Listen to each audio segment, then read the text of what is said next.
Nakatakdang magtungo ngayong linggo si Pangulong Ferdinand R. Marcos Jr. sa Singapore para sa working visit mula July 14 hanggang 16. Bahagi ito sa pagsulong ng pamahalaan sa mas matatag na bilateral relations ng Pilipinas at Singapore na magsisilbing susunod na chair ng Association of Southeast Asian Nations sa susunod na taon.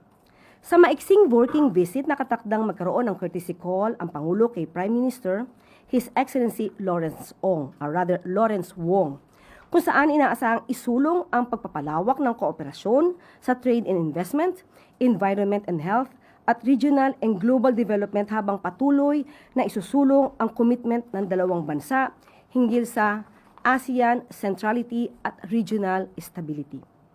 Makikibahagi rin ang Pangulo sa Milken Institute's private roundtable discussion sa Philippine Embassy sa Singapore kung saan makakasalamuha niya ang mga business leaders bilang bahagi sa effort ng pamahalaan matapos kilalanin ang Pilipinas bilang upper middle income country.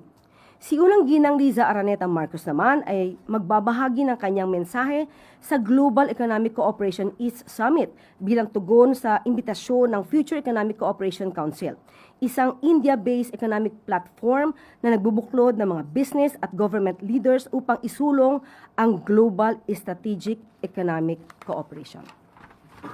At yan po ang ating pinakahuling anunsyo.